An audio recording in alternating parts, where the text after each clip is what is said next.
Assalamualaikum warahmatullahi wabarakatuh sedulur tani, apa kabar semua? Semoga limpahan rahmat, taufik serta hidayah, selalu tercurahkan dari Tuhan semesta alam bagi kita semua. Berjumpa kembali dengan channel Griyo Tani Indonesia. Pada kesempatan kali ini kita akan mengulas fitohormon atau zat pemacu tumbuh serta manfaatnya. Sebelumnya, subscribe, like, share, dan komen, untuk progres channel Griyo Tani Indonesia. Selamat menyaksikan.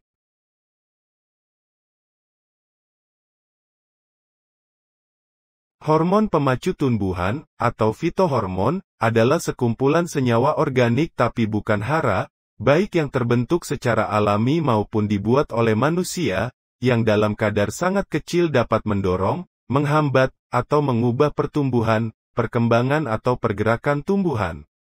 Hormon tumbuhan atau fitohormon ini selanjutnya dikenal dengan nama zat pengatur tumbuh atau plant growth regulator, ini untuk membedakannya dengan hormon yang ada pada hewan.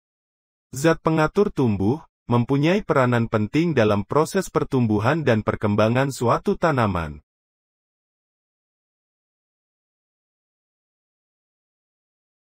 Pada saat ini dikenal 5 kelompok utama zat pengatur tumbuh, yaitu auksin, sitokinin, giberelin, etilen, dan asam abisat. Auksin, sitokinin, dan giberelin bersifat positif bagi pertumbuhan tanaman pada konsentrasi fisiologis. Etilen dapat mendukung maupun menghambat pertumbuhan, dan asam abisat merupakan penghambat, atau inhibitor pertumbuhan. ZPT sintetik ada yang memiliki fungsi sama dengan ZPT alami, meskipun secara struktural berbeda. Dalam praktik, seringkali ZPT sintetik yang dibuat manusia lebih efektif bila diaplikasikan untuk kepentingan usaha tani daripada ekstraksi ZPT alami.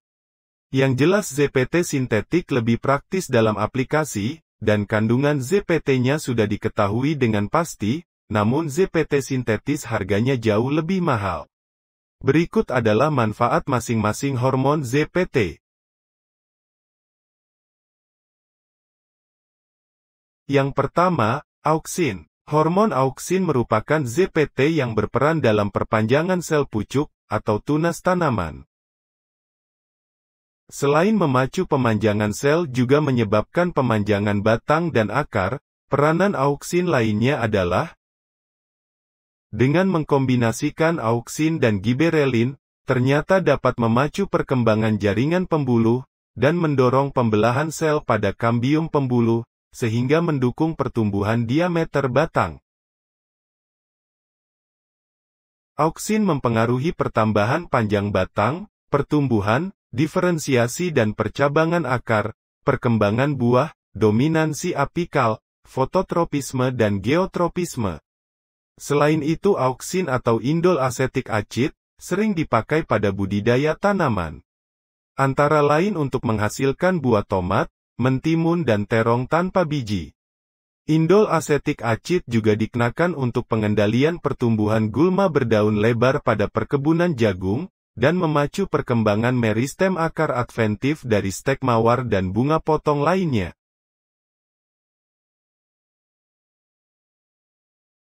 Kedua, giberelin. Giberelin merupakan ZPT yang berperan dalam mendorong perkembangan biji, perkembangan kuncup, pemanjangan batang dan pertumbuhan daun. Giberelin juga mendorong pembungaan dan perkembangan buah, mempengaruhi pertumbuhan dan diferensiasi akar. Giberelin dikenal juga dengan nama asam giberelat, mempunyai peranan dalam pembelahan sel dan atau perpanjangan sel tanaman. Senyawa pertama yang ditemukan memiliki efek fisiologi adalah GA3 atau asam giberelat 3. GA3 merupakan substansi yang diketahui menyebabkan pertumbuhan membesar pada padi yang terserang fungi Gibberella fujikuri. Giberelin juga berperan dalam memacu pembungaan pada beberapa tanaman, mematahkan dormansi biji serta mencu perkecambahan biji.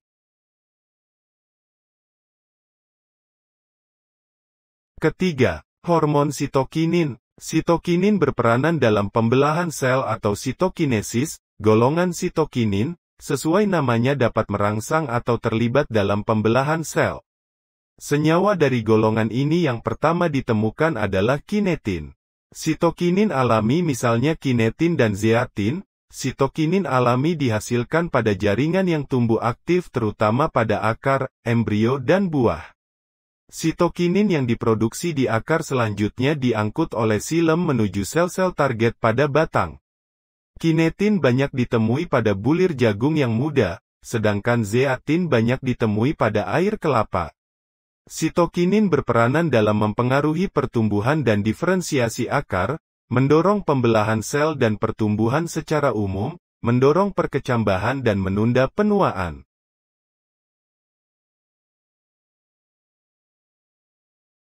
Keempat, etilen. Etilen merupakan zat pengatur tumbuh yang berwujud gas pada suhu dan tekanan ruang.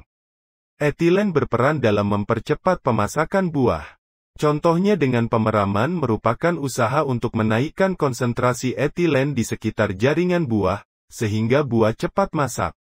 Contoh lainnya adalah pengkarbitan. Pada pemeraman adalah proses pembentukan gas etilen atau gas karbit yang di udara akan tereduksi oleh gas hidrogen menjadi etilen. Contoh etilen yang sudah dibuat oleh manusia antara lain, etefon atau asam 2-kloroetilfosfonat yang diperdagangkan dengan nama etrel dan beta-hidroksil etilhidrazina atau BOH.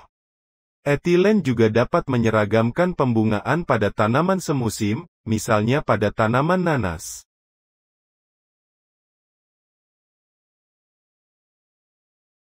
Kelima, asam absisat. Asam absisat atau inhibitor merupakan zat pengtur tumbuh yang berperan dalam penghambatan proses biokimia dan proses fisiologis bagi aktivitas keempat zat pengatur tumbuh di atas.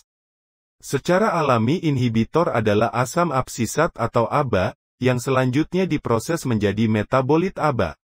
Inhibitor sintetik yang dibuat untuk menghambat metabolisme atau menunda metabolisme tanaman antara lain, MH atau 2-kloroetil, amonium klorida, contohnya Shosel dan klormekuat, SADH, anshimidol, asam triodobenzoat tiba dan morfasin. Pengenalan terhadap berbagai ZPT sangat penting agar kita lebih familiar, sehingga jika mengaplikasikannya pada suatu saat nanti tidak mengalami kesulitan. Yang perlu Anda ketahui secara singkat tentang ZPT adalah jenisnya, manfaatnya dan bagaimana mengaplikasikannya. Berikut adalah cara membuat super ZPT. Rebung 500 gram, kecambah 500 gram, bawang merah 500 gram, jagung manis yang muda 500 gram, lidah buaya 500 gram, air kelapa 1 liter, dekomposer ekstra 88, 500 ml, molase 100 ml.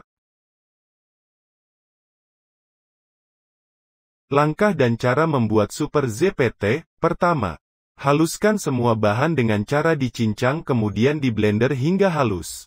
Kedua, gula merah dicairkan dengan air secukupnya, atau kita bisa menggantinya dengan molase. Ketiga, bahan dimasukkan ke dalam jerigen, masukkan air kelapa plus dekomposer ekstra 88, aduk hingga rata. Keempat, tutup dengan rapat menggunakan plastik dan ikat dengan karet. Plastik agak dikendorkan agar tutup tidak pecah saat proses fermentasi berlangsung. Kelima, setiap pagi selama 7 hari, tutup dibuka dan bahan diaduk, kemudian ditutup kembali. Keenam, setelah 7 hari, saring larutan tersebut untuk memisahkan cairan ZPT dan ampas. Sedangkan cara penggunaan dan manfaat super ZPT sebagai berikut. Untuk stek batang, buat larutan menggunakan 1 liter air bersih dicampur dengan 200 ml super ZPT. Bagian batang yang akan di-stek kita rendam selama 3-5 jam, tiriskan kemudian tanam batang stek. Bisa juga super ZPT dioleskan pada bagian tumbuhnya akar. Untuk cangkok batang tanaman, buat larutan dari 200 ml super ZPT dicampur dengan air bersih sebanyak 1 liter. Oleskan larutan super ZPT pada bagian batang tanaman yang ingin dicangkok. Bungkuslah dengan sabut kelapa atau media tanam lainnya. Untuk penyemaian benih, buat larutan dengan menggunakan 100 ml larutan Super ZPT dicampur dengan 1 liter air hangat suam-suam kuku. Rendam benih yang ingin ditanam selama 3-5 jam di dalam larutan yang telah dibuat. Tiriskan benih kemudian ditanam. Untuk pembibitan, buat larutan dengan menggunakan 100 ml Super ZPT, dicampur dengan 1 liter air bersih. Rendam bibit tanaman yang ingin dipindahkan selama 10 menit kemudian ditanam. Bagaimana? Mudah bukan? Anda bisa mencobanya sendiri di rumah. Demikian pembahasan kita tentang zat pengatur tumbuh, semoga bermanfaat. Terima kasih sudah berkunjung ke channel Griyo Tani Indonesia, sampai jumpa.